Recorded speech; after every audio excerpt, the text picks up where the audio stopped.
Amém? Vamos ler a palavra do Senhor? Romanos capítulo 8, versículo 1 e 2 diz assim: portanto, agora nenhuma condenação há para os que estão em Cristo Jesus, que não andam segundo a carne, mas segundo o Espírito, porque a lei do Espírito de vida em Cristo Jesus me livrou da lei do pecado e da morte. Quantos podem glorificar por essa palavra? Oremos ao Senhor. Soberano Deus, eterno Pai, Senhor, nós te agradecemos, Senhor Deus, por essa comprovação, por essa verdade que hoje é lida, que hoje é ministrada sobre as nossas vidas, que possamos entender, Senhor Deus, tudo aquilo que o Senhor fez por nós. Não merecíamos, não poderíamos alcançar nada pelos nossos próprios méritos, mas o Senhor, que tanto nos amou, Senhor, foi capaz de entregar o teu Filho, para que o castigo que estivesse sobre nós recaísse sobre ele. Pai, somos gratos por tudo que o Senhor fez, pela tua misericórdia infinita e pelo teu grande amor. É o que nós te pedimos. Fica conosco, fala aos nossos corações, em nome do Senhor Jesus. Amém. Amém. Sente glorificando o nome do Senhor? Diga para o irmão que está ao seu lado, fala assim: você está livre da condenação. Você está livre da condenação. Queridos, a leitura que nós fizemos encontra-se na carta de Paulo aos Romanos. É a carta que nós estamos lendo. Esse texto que nós lemos, Romanos capítulo de número 8, ele é o ápice da carta de Paulo aos Romanos. É onde traz uma abertura, uma ilustração, um entendimento da grandiosidade daquilo que Deus fez por cada um de nós, daquilo que Deus operou através de Cristo Jesus, para que nós pudéssemos estar livres da condenação. Essa carta de Paulo aos Romanos, ela é considerada por muitos estudiosos aí, querido, a mais completa explicação do Evangelho, da palavra do Senhor. Martinho Lutero, ele vai dizer que a carta aos Romanos é o puro Evangelho. Nós vamos olhar também João Calvino, ele vai declarar que a pessoa que entende e compreende a carta de Paulo aos Romanos, ele tem uma porta aberta para todos os tesouros que as Escrituras têm. Essa porta aberta é o que nos concede a salvação, a vida eterna através de Cristo Jesus. Quem escreveu essa carta foi Paulo, possivelmente quando ele estava em Corinto aí. Ele escreveu isso quando ele estava na sua terceira viagem missionária. E Paulo, ele estava com uma missão de retornar a Jerusalém e levar uma oferta que ele tinha recolhido dos irmãos, para que pudesse levar aqueles que estavam necessitados na Judéia. Então, no meio disso tudo, ele, em Corinto, ele escreve essa carta.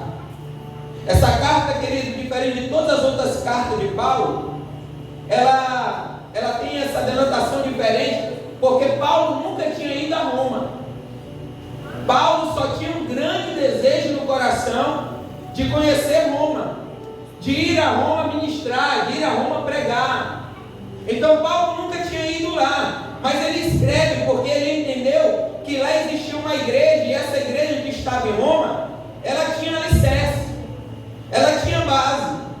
Possivelmente essa igreja foi formada lá em Atos 2, quando Pedro começa a pregar e pessoas de várias partes do mundo estavam lá.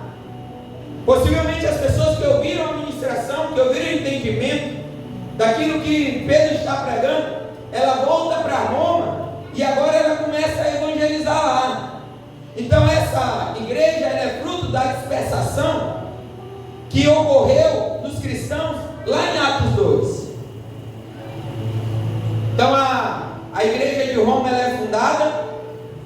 Essa igreja que é fundada, ela é uma mistura dos cristãos judeus que conheciam a lei de Moisés, e por outro lado tinha os cristãos gentios que foram convertidos no paganismo, e existiam grandes dificuldades lá para eles, assim como toda a história da igreja tem dificuldades. Assim como a gente vai ver todas as cartas de Paulo, quando ele escreve, dificilmente tem uma carta que é direcionada que não é para sanar um problema, porque lá estavam enfrentando problemas. Em Roma não era diferente, porque em Roma, queridos, onde era o centro do Império Romano. Lá tinha o culto ao imperador, lá tinha uma idolatria generalizada, lá havia corrupção moral, lá havia perseguição aos cristãos que estavam crescendo, que estavam aumentando. Então os cristãos que estão lá em Roma, eles estão vivendo cercados e oprimidos por causa da fé. Então esses cristãos, eles estão sendo perseguidos, julgados, condenados. Mas eu acredito que o que mais pesava no coração deles, o que mais pesava na mente deles, é que muitos viviam em um peso de culpa espiritual.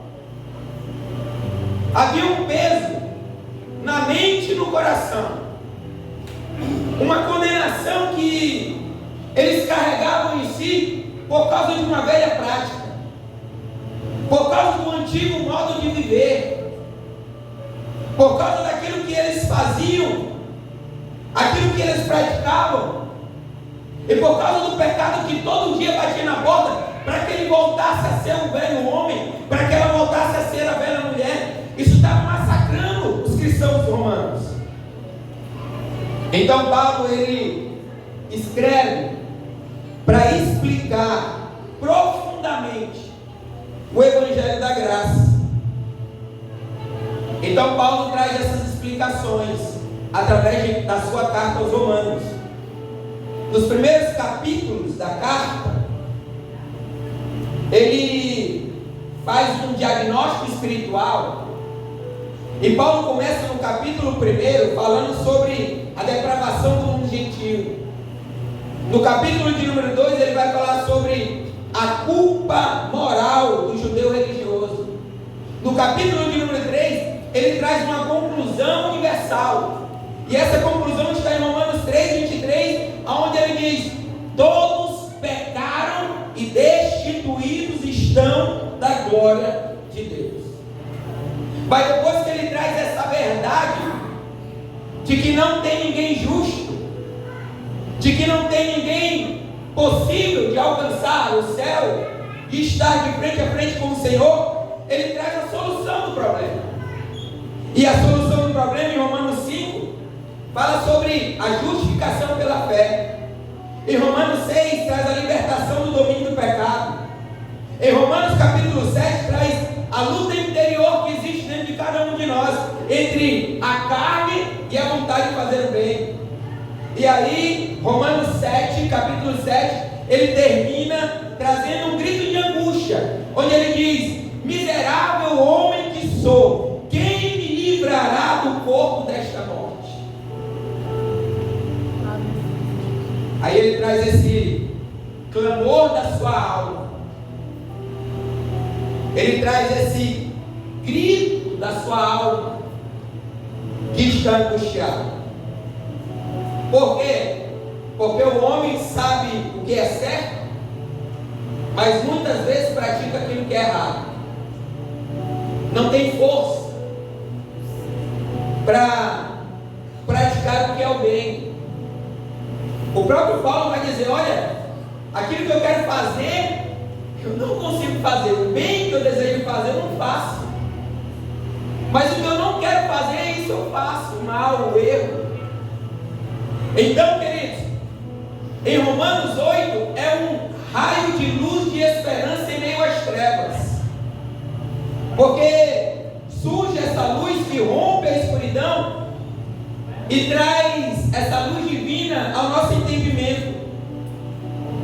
Onde, para muitos teólogos, esse capítulo é o capítulo mais glorioso da palavra do Senhor, mais glorioso da Bíblia Sagrada. E ele começa com uma declaração que ecoa como uma grande esperança aos nossos corações. Então ele começa dizendo: agora nenhuma condenação há para os que estão em Cristo Jesus. Aleluia. Essa afirmação, ela revela grandes verdades para mim e para você nessa noite. Essas verdades que transformam completamente a vida do cristão. A primeira verdade é que a declaração do Evangelho, esse grito diz: não há condenação, nenhuma condenação. Romanos 8:1 diz: portanto, agora nenhuma condenação há. Esse portanto que Paulo usa aí, ele traz um entendimento de uma conclusão lógica, baseada em tudo que ele estava falando anteriormente. Anteriormente ele está revelando a falha do homem. Anteriormente ele está falando a condenação que vinha do homem, porque o homem não consegue fazer o que é certo, não consegue fazer aquilo que é bem. Então ele traz essa conclusão, explicando tudo aquilo que existia anteriormente. Depois de Paulo falar sobre o pecado, depois ele falar sobre a culpa, depois ele falar sobre a incapacidade humana de fazer o que é bem, depois ele falar sobre a luta espiritual, ele faz essa declaração, e a palavra que ele usa é condenação. Ele diz: não há condenação. Essa palavra condenação, ela traz um entendimento de termos que são usados no tribunal, durante um julgamento. E ele começa falando, o entendimento aí é que uma sentença judicial é um veredito de culpa, é uma punição legal. É como se ele estivesse falando: olha, essa condenação é como se o juiz já tivesse batido o martelo e decretado: culpado. Então imagine um réu que está diante do juiz, aguardando a sentença final. E a sentença é: não tem perdão. Não há perdão para ele, não há perdão para ela. O que resta para ele e para ela é a condenação. Ele e ela vão pagar pelos erros, vão pagar pelas falhas. E no meio de todo esse processo que o martelo já está batido e a condenação já está decretada, Paulo fala algo e afirma algo surpreendente. Ele diz que em Cristo esse veredito ele foi removido. Em Cristo não há mais condenação. O que ele está dizendo não é que a tua pena vai ser menor. Ele não está falando que você vai pagar meia pena, ou que você vai pagar a sua condenação, como acontece por muitos por aí, em liberdade. Ele não está falando que vai colocar uma tornozeleira em você, para você se lembrar, não. O que ele está dizendo aí é que nenhuma condenação há. Toda a sua dívida está paga. Nenhum centavo, nenhum erro, nenhuma falha. Não há nada que o sangue do Senhor Jesus, derramado na cruz do Calvário, não seja capaz de pagar. E Ele pagou. Lá na cruz Ele declara: tetelestai, está pago. Não há condenação. John Stott, ele vai dizer que o cristão, ele não vive mais sobre a sentença do pecado, porque Cristo sofreu essa sentença na cruz por nós. Sabe qual é a maior verdade? A maior verdade está escrita 700 anos antes do Senhor ir para a cruz por Isaías. E Isaías 53:5 vai dizer: o castigo que nos traz a paz estava sobre ele. E quando a gente abre a Bíblia Sagrada, quando a gente abre João, capítulo de número 8, a gente vai ver que a história vai narrar, a Bíblia vai narrar uma história de uma mulher que foi pega em adultério, acusada de adultério, e é colocada diante dos seus julgadores, diante daqueles que vão que vão condenar ela, que vão apedrejá-la por causa da sua falha, que vão apedrejá-la por causa do seu erro, e colocam ela diante do Senhor Jesus, para que pudessem provar Jesus, para que pudessem testar Jesus. E aquele, querido, e a palavra do Senhor é: aquele dentre vós que está sem pecado, atira a primeira pedra. E o Senhor Jesus vai, e algum tempo depois ele vai perguntar para a mulher: mulher, aonde estão os teus acusadores? Aonde estão aqueles que te condenaram? A mulher vai responder: não, não tem nenhum, não ficou nenhum, Senhor. E Jesus vai declarar: nem eu também te condeno. Aleluia. vai em paz. Quando nós abrimos a palavra do Senhor em Lucas, capítulo de número 23, a história vai narrar Jesus sendo crucificado na cruz do meio. Há um ladrão do lado direito, há um ladrão do lado esquerdo. E aquele que está do lado direito, ele entende que a condenação dele é uma condenação justa. Ele vai dizer: olha, nós recebemos aquilo que nós merecemos, mas nesse que está no meio não tem condenação.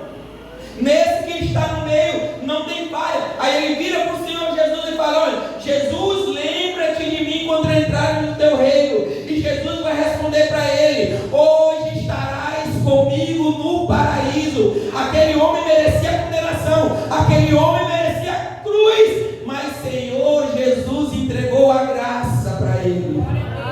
Essa é a essência de Romanos 8, capítulo de número 1. Porque muitas pessoas vivem presas ao peso da culpa. Muitas pessoas vivem oprimidas por causa das falhas que cometeram anteriormente, por causa das culpas do passado, por causa das culpas dos erros antigos. Mas Deus está dizendo: se você está em Cristo, nenhuma condenação é. Essa condenação é aquela que faz com que tua história seja uma nova história. O teu erro do passado, a tua condenação não define a tua história de hoje, a tua história do futuro. O que define é aquilo que Paulo decretou: não tem condenação. Não tem erro, não tem falha. Tudo está pago diante do Senhor Jesus. E tudo está pago através do Senhor Jesus, por causa dessa posição que Jesus nos coloca, por causa de nós estarmos em Cristo. Dando continuidade à leitura, Paulo diz: para os que não há nenhuma condenação para os que estão em Cristo Jesus. Essa é uma das expressões mais importantes, porque Paulo revela nas suas cartas paulinas essa em Cristo 160 vezes, para você entender o quanto essa expressão ela é importante. Porque o que Paulo está dizendo é de uma união espiritual. O que Paulo está dizendo é que quando nós estamos em Cristo, nós temos uma nova identidade. Quando nós estamos em Cristo, nós temos uma nova posição diante de Deus. E João escrevendo, ele vai dizer: olha, Jesus veio para ter os seus, e os seus não receberam. Mas agora, todos aqueles que o recebem serão feitos e chamados de filhos de Deus. É essa posição que Cristo nos coloca. É essa identidade que Cristo nos dá. Porque estar em Cristo não é um simples fato de você crer em Cristo. Não é um fato de você simplesmente falar e relatar. É estar nele. É permanecer nele. Porque quando alguém crê em Cristo Jesus, algo espiritual tremendo acontece. Primeiro, ele é unido a Cristo em sua morte. Ele é unido a Cristo em sua ressurreição. Ele é unido a Cristo em uma nova vida. Aí Paulo, explicando em Romanos 6, capítulo 4, ele diz: fomos sepultados pelo batismo na morte. E para você entender o que é estar em Cristo, o próprio Senhor em João 15, 5, ele vai falar o que é estar em Cristo. E ele afirma, o Senhor Jesus afirma dizendo assim: olha, eu sou a videira e vocês são os ramos. E nós precisamos estar nele, porque sem ele nada podemos fazer. É o Senhor que opera em nós o querer e o efetuar. Porque um ramo, querido, não tem vida própria. Um ramo, ele não sobrevive se ele não estiver na videira. Esse ramo, se ele não estiver ligado a essa videira, ele não tem vida. Assim também somos nós. Nós precisamos estar firmados, nós precisamos estar enxertados, nós precisamos estar ligados a Cristo Jesus. Agostinho de Hipona, ele diz assim, nossa esperança não está em nós mesmos. A nossa esperança está em quem nós fomos colocados. Quando nós olhamos Charles Spurgeon sobre esse texto, ele vai dizer assim, estar em Cristo é o abrigo mais seguro que uma alma pode encontrar. Quando Deus olha para nós, Ele não enxerga as nossas falhas, porque Ele consegue ver a imagem de Cristo em nós. O Senhor, Ele vê Cristo em cada um de nós, e isso muda completamente. Isso muda a nossa identidade, isso muda as nossas atitudes, isso muda o nosso pensar. Por isso que nós vivemos em uma nova maneira de viver. Quando nós estamos em Cristo, há uma novidade de vida. E essa nova novidade de vida não é segundo a carne, aonde tem morte. É segundo o Espírito, aonde tem vida.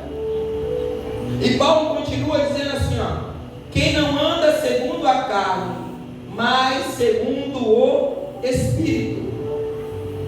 Essa carne aí que Paulo está dizendo, ele não está falando de um corpo físico. O que Paulo está falando está referindo-se a uma natureza pecaminosa caída. Essa natureza que Paulo está falando sobre essa carne é a natureza que gera em nós egoísmo, orgulho, sensualidade, rebelião contra Deus. Já a palavra Espírito, que no grego pneuma, aí ele está se referindo ao Espírito Santo que habita em cada um de nós. Andar segundo o Espírito, que Paulo diz, dá o entendimento de nós sermos guiados por Deus. Aí não é mais o pastor Moisés que define o que ele quer, o que ele vai fazer. É o Espírito que nos conduz. É o Espírito que te conduz. Quando nós estamos vivendo em Espírito, nós somos sensíveis à voz do Espírito Santo, porque o Espírito Santo não deixou de falar conosco. Fomos nós que muitas vezes paramos de ouvi-lo.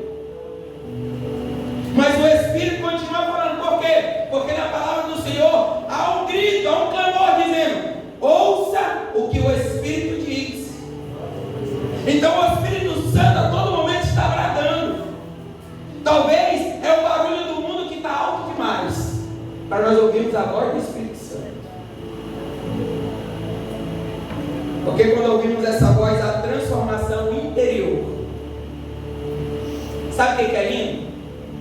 Que quando você vai no psicólogo, no psiquiatra, quando você lê livro de autoajuda, tudo isso transforma você de fora para dentro, mostrando como que você vai fazer, mostrando os exemplos, mostrando qual é o caminho.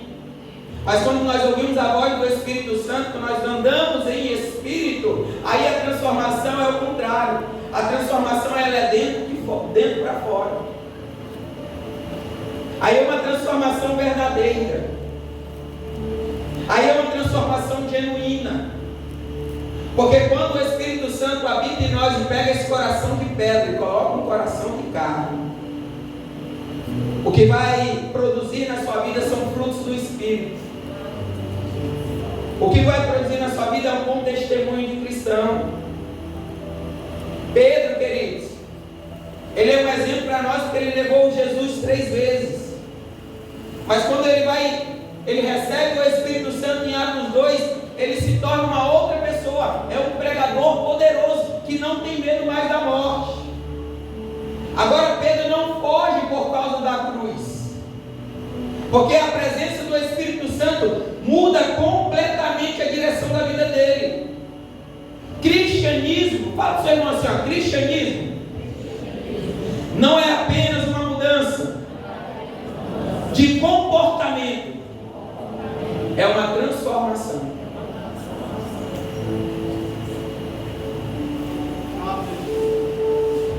É uma transformação. É uma transformação interior que só é produzida pelo Espírito Santo. Aí quando nós somos transformados pelo Espírito Santo, esse Espírito produz em nós vida. Aí Paulo diz no versículo 2 assim, ó: porque a lei do Espírito de vida em Cristo Jesus me livrou da lei do pecado e da morte. Então Paulo apresenta aqui 2 princípios espirituais. Um é a lei do pecado e da morte. Essa lei, ela representa o poder do pecado que domina o homem. Porque em Romanos 6:23 ele diz: o salário do pecado é a Mas ele fala da segunda lei, que é a lei da vida. É a lei do Espírito de vida. E essa vida que Paulo está falando aqui, ele está referindo-se a uma vida divina, a uma vida que nós só alcançamos em Deus, é uma vida que nós só recebemos de Deus, é uma vida que o poder espiritual do Senhor quebra o poder do pecado. Aí verdadeiramente nós somos livres. Verdadeiramente não tem mais condenação. Verdadeiramente não tem mais opressão. É quando eu olho para a minha vida anterior, eu entendo que eu fiz errado, mas eu vivo em paz com o meu presente. Por quê? Porque eu não estou mais no meu passado. Tem um pregador que eu ouvi uma vez ele ministrando, e ele vai dizer assim, ó, não me procure no meu passado, porque eu não estou mais lá. E é isso que a lei do Espírito produz em nós. É a lei do Espírito que gera em nós vida. Tem alguns exemplos que alguns comentaristas eles dão, e ele vai falar sobre a lei da gravidade e a lei da aerodinâmica. A lei da gravidade, quando o avião vai decolar, a lei da gravidade puxa o avião para baixo. E a lei da aerodinâmica faz com que aquele avião pesado consiga voar. A lei do pecado queria dizer a lei da gravidade, que puxa o cristão para baixo, que faz com que ele não tenha liberdade de voar, de alçar voos. Só que a lei do Espírito é a aerodinâmica, coloca o avião para cima, não tem poder. Naquele momento a lei da gravidade perde o poder e o avião pesado consegue voar. Eu estava vendo algo intrigante e ouvindo alguém falando que na NASA tem a foto de uma abelha, porque a abelha, aerodinamicamente falando, não era para ela voar, porque suas asas são pequenas e seu corpo é muito pesado, mas ela voa, ela consegue voar. Ela vai contra esse princípio da aerodinâmica e ela voa. O cristão que entende que não tem mais condenação é essa abelha. Por quê, pastor? Porque pela condenação do pecado não era para voar. Pela condenação do pecado não era para estar livre. Pelos erros e as falhas era para estar preso, condenado. Mas aí veio a lei do Espírito que dá vida ao cristão. E mesmo não tendo poder para voar, o Espírito consegue que ele voe. Porque o cristão não vive mais dominado pela força do pecado. Ele vive agora pela força do Espírito. E quando há a força do Espírito, há uma libertação real na vida do crente. Por isso que Paulo conclui dizendo assim, ó, me livrou da lei do pecado e da morte. Esse me livrou, a ideia aí é de um escravo que está ganhando liberdade. E esse escravo, ele ganha uma liberdade plena. Porque antes de Jesus Cristo, o homem era escravo do pecado. Mas depois de Jesus Cristo, nós temos liberdade em Cristo Jesus. Não sou eu que falo, é Ele mesmo que declara. Em João 8, 32, 36, ele vai dizer, se vos libertar, se o Filho vos libertar, verdadeiramente sereis livres.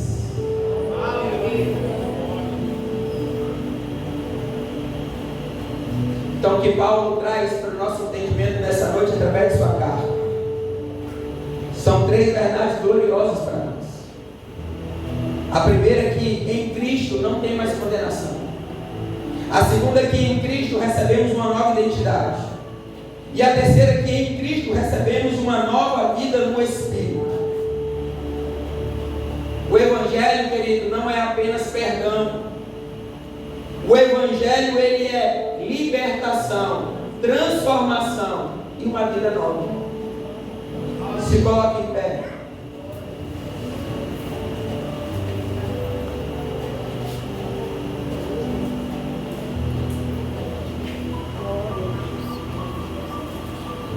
Eu queria que você guardasse essa verdade no seu coração.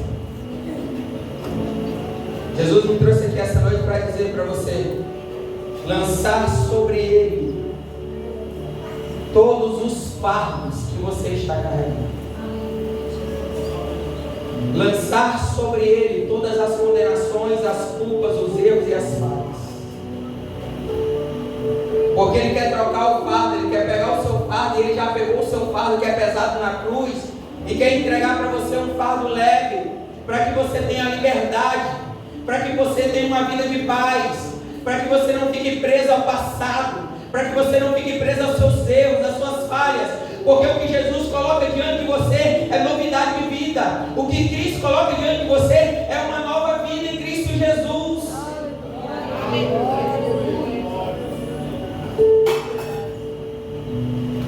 Porque lá na cruz Ele já pagou a sua dívida,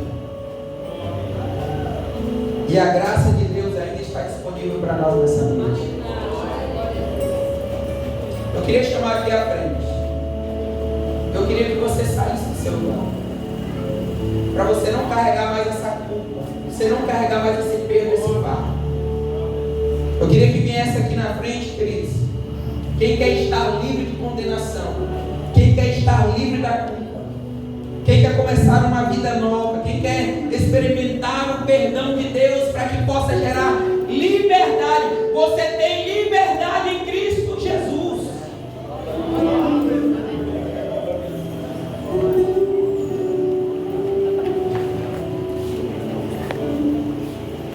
Hoje é o dia, hoje é o momento, porque em Cristo existe perdão, restauração e vida nova. Guarda no seu coração essa verdade. Nenhuma condenação há. Não é o pastor Moisés, é Paulo escrevendo os Romanos através do Espírito Santo, e a palavra do Senhor diz: nenhuma condenação há em Cristo Jesus. Nenhuma condenação há para aqueles que estão em Cristo Jesus. Quando Satanás for lembrar do seu passado, do seu erro, você diz isso para ele: nenhuma condenação há. Os meus pecados estão pagos na cruz através de Jesus. Aleluia. Sabe quem viveu oprimido? Sabe quem por muito tempo vivia oprimido? Apesar de ser religioso, apesar de orar, de jejuar, de ler Bíblia. John Wesley. John Wesley vivia, fazia tudo isso e vivia oprimido. Aí um dia ele vai em uma reunião de um culto em Aldergate Street, acho que é assim. E quando eles estão lá, tem alguém que pega o prefácio de Martinho Lutero, o prefácio que ele fez sobre Romanos, e começam a ler. E quando começa a ler, John Wesley vai dizer que nesse momento é como se o céu abrisse um brilho de entendimento, de luz de entendimento, raiou no coração dele. E ele entendeu que não existia mais condenação sobre ele. Ele disse que tudo mudou naquela noite. Isso foi em 24 de maio de 1738. E eu queria que nessa noite a sua vida mudasse hoje. Eu queria que esse entendimento de John Wesley teve naquela noite seja o mesmo entendimento que você tem nessa noite. Que você tenha liberdade, que em você não tem condenação, porque tudo foi pago na cruz. Mas é por isso que vamos ver pecando? Não, Paulo explica. Mas eu queria que esse fardo fosse arrancado do seu coração nessa noite. Eu queria que a liberdade das escolhas que você fez errada caísse por terra nessa noite. Eu queria que teu pensamento seja naquilo que Jesus está guardando para você, um céu de glória. Eu não quero que você lembre daquilo que você fez no passado. Eu quero que você possa imaginar aquilo que Ele está preparando, porque naquele dia vai ter um lugar especial para você. Como diz a música, você vai ver a face do seu Criador. Naquele dia você vai estar frente a frente. Vamos orar. Maravilhoso e eterno Deus, soberano e grandioso Pai, Senhor, nós te agradecemos por essa verdade que raiou em nossos corações. Nós te agradecemos por essa grande verdade